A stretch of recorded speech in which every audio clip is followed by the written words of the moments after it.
Good evening. I am the Nightmare Narrator, and tonight we're going to be reading The Blood Keeper, written by Christopher Maxim. Now, let us begin. I live in a small but lively town in Massachusetts. Its local legends have fueled my love affair with the paranormal. It's a subject that fascinates me to this day. Coupled with insomnia, this passion led me to spend many a night at the nearby cemetery, hoping to see a ghostly apparition while walking through to pass the time. These outings were unfruitful, void of all activity, supernatural or otherwise. My dream of stealing a glimpse at what comes after eventually subsided, but I continued to visit the graves. It was a place where I couldn't collect my thoughts when sleep eluded me. One night, however, something changed. It was a dark spring evening. I was bored, couldn't sleep, and felt the need to do something outdoors in the cool night air. As it so often did, the local graveyard called out to me. I obliged, unable to resist the allure of its calming nature. Sometimes, I was even tempted to set up camp there and sleep amongst the dead. Knowing this would be frowned upon and perhaps morbid, I settled for my walks. They were enough to make me at least somewhat wary by night's end. After a couple of hours there, I decided on one last stroll along the headstones in an attempt to become tired before heading home. Upon starting my walk, I noticed something. There was a light on in the groundskeeper's shack. It wasn't like him to be working so late. This wasn't completely out of the ordinary until you factored in the large, gaping hole nearby, big enough for several caskets. It was a miracle I hadn't fallen into it earlier in the night. Curious as to what the old man was up to, I crept over to the shack, making my way to the busted window on its side. What I saw was strange. Inside were 9 men wearing tattered blue shrouds, partaking in a makeshift feast. The main course was an oily, red stew with a horrific smell that permeated the shack's walls and ventured up my nasal passages, tempting me to gag. The men winced when putting it to their lips, save for 3. A tall man at the end of the table, and 2 sat beside him. When the feast was over, this tall figure stood up and addressed the room. "Hello, newcomers. I hope dinner has been to your liking." He spoke with a firm voice. It resonated throughout the shack and even beckoned me to listen. "Now that our bellies are full, Elijah will explain the rules of your impending trial." I listened closely. It seemed the men in the shack were part of a collective known as the Bloodlights. The trial the tall man spoke of was something akin to a medieval gladiator sport used to initiate new members. I listened on as Elijah divulged the game's inner workings, fearful but curious. 2 teams were dispersed to opposite sides of the cemetery, each consisting of 4 members. 3 blood runners and 1 blood baron. The initiates would be the runners, and the tall man's henchmen would act as barons. There was one more participant to be discussed, the tall man himself. He was the blood keeper. Though not on either team, he was the most crucial facet of the game. He kept and guarded what was referred to as the blood. I gather that this referred to the red amulet hanging from the keeper's neck, as he firmly clasped it every time the word blood was uttered. The job of the runners was to retrieve the blood from the keeper. The barons acted as counsel, overseeing each team and helping where needed. After Elijah finished his lecture, the blood keeper took over. "With every wound, there is blood. With every drop of blood, there is solace. Without death, there can be no light." The keeper opened a large cupboard in the corner of the shack, revealing a woman bound and gagged, futilely attempting to cry out for help. My heart sank. This was not your normal run-of-the-mill cult ritual. I had to find help. But what if they heard me? Unable to nail down my next course of action, I was immobile, frozen in fear. The Bloodkeeper continued. The light of blood can only be seen in death. Pulling a large, red dagger out from his cloak, he grabbed the woman and plunged it into her gut. I watched in horror as the life left her eyes. She began to shriek, but was soon cut off by a cut to the chest, followed by a final blow to her neck. I was mortified. After throwing his kill to the floor, the Keeper pulled out 3 vials, filling each of them with the blood that dripped from his blade. This was the blood the runners were after, not the amulet. This is all the blood I have to offer. That gives, at most, 3 of you the opportunity to become bloodlights. And remember, you are being watched. Those who fail to collect must be disposed of. The same goes for any outsider you encounter. Corpses are to be thrown in the pit. Dear God, I was truly in danger. That's what the nearby hole was for. The perfect hiding spot for a mass grave.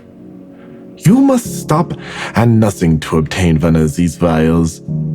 All others will be sacrificed.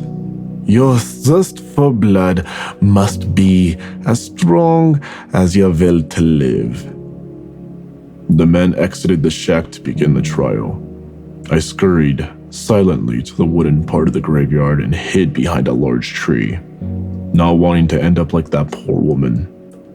I just needed an opening to escape without being noticed. Glancing out at the cemetery, I saw a runner knelt before a grave, eyes closed. I assumed this was a requirement before the game commenced, a perfect chance for me to make a run for it. Let the trial begin! The Bloodkeeper's voice echoed through the trees before I could take even a single step towards safety. My survival still hung in the balance. Using a moonlit pool of water by my feet as a reflective surface, I watched as Elijah and 3 runners strategized just 10 yards from my position. My heart was pounding so hard, I was worried they would hear it. Between the beating in my chest and the conspiring whispers that filled the forest, my ears were consumed with an unsettling symphony of torture.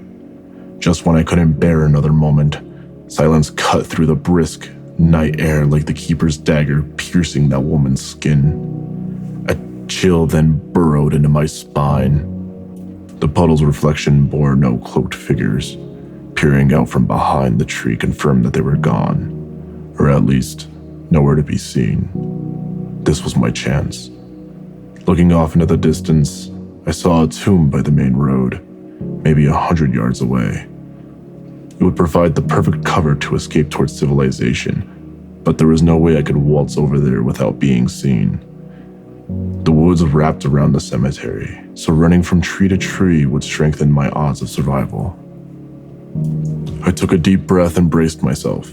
Without so much as a second thought, I dashed to the next tree on the path to safety and took cover. I then gathered my wits and surveyed my surroundings, no cloaks in sight. I sprinted to the next tree and took another glimpse out at the world. The coast was still clear. As I was about to take off in the direction of my next hiding spot, panic set in as my feet inexplicably left solid ground. My blood ran cold as I was lifted into the air by some unseen force. The next thing I knew, my body was hoisted up and placed atop a tree branch. There, I was greeted by the unnerving sight of my captor, a blood runner. I didn't scream or try to get away.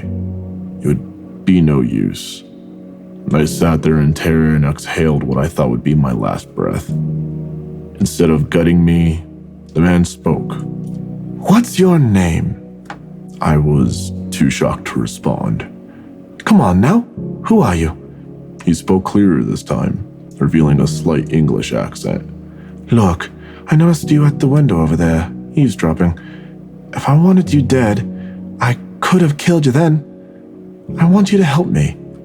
Help you? I asked. Yes, I'm going to use you to my advantage. I take it you know what we're doing here, and you know the rules of the game. I nodded slowly, still shook. Good. With you, I may be able to turn the tables and get the upper hand.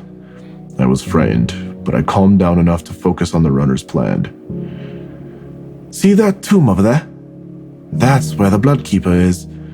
My stomach turned. To think this guy may have just saved my life. I need you to go over to the tomb and open the door.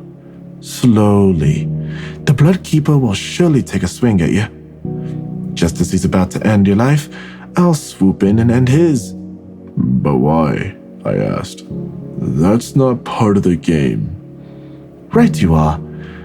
You need not concern yourself with the why. Just know that if you don't do as I say, I will kill you myself. Now, get going. The man gave me his cloak for protection and pushed me out of the tree. I didn't want to risk facing the Bloodkeeper, but I didn't want to perish at the runner's hands either. My fear of dying kept me from deviating. I again ran from tree to tree, eventually making it to my destination. The stench of bloodshed wafting through the air as the runners fought for control of the field.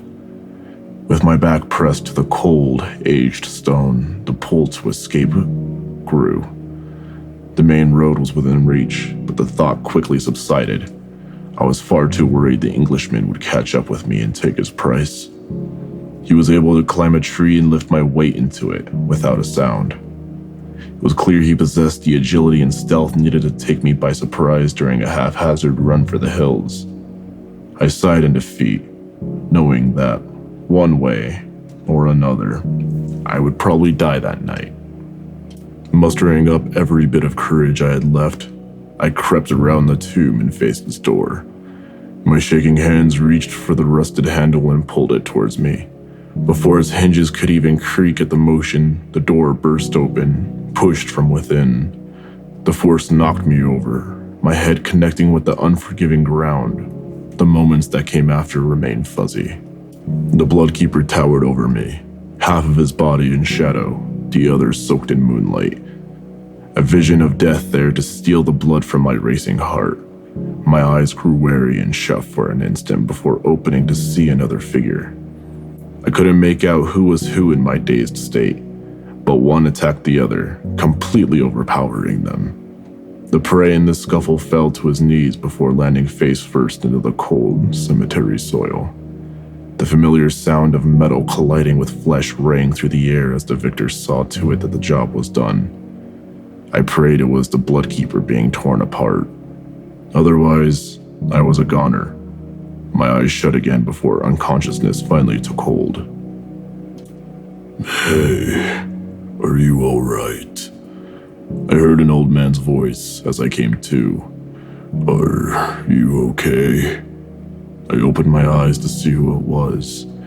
The groundskeeper stood over me, holding a lantern to my face. What? How? Where are they? Where's who? He asked. You don't understand. I should be dead. The groundskeeper stared at me, confused, but then smiled. Come on, you'll catch a cold out here. The groundskeeper, who I now know to be Pete, invited me into his shack. He prepared some food and tossed me a blanket to keep warm. Thankful and in need of an ear to fill, I told him everything, despite how I knew it would sound. I didn't describe the men by their given titles, but Pete seemed to know who I was talking about. Sounds like you had a run-in with the Bloodkeeper. That's him. How did you know? His spirit has been visiting these grounds for over 100 years now, I suppose. His spirit? Incredible. It was all a haunting, something I always thought I wanted to experience firsthand. Pete and I talked for a long while. He knew all about the Bloodlights and their dastardly deeds. Apparently, they were a sadistic cult that formed in the 1800s, terrorizing the local community. Each Bloodlight initiation brought with it more disappearances. They used the cemetery as a space for their trials, burying casualties and sacrifices at the end of every night. After all, who would look for the bodies in a graveyard? Over 50 souls fell victim to the Bloodlights before their sinister games were brought to a halt. During their last outing, an Englishman infiltrated their ranks and killed the Bloodkeeper, avenging the death of his wife who had been murdered during one of their trials. Soon after, his disciples came forward, claiming to have been controlled by the Keeper's amulet, aligning that it had supernatural powers. No such amulet was ever recovered. After Pete explained everything, I sat in awe, dumbstruck by the whole ordeal. Had I relived that fateful night, or did I time travel and help that man fulfill his goal? I may never know what happened that day, but one thing is certain. I will never visit another cemetery for as long as I live, just in case the ghost of the Bloodkeeper is still out there, making his rounds.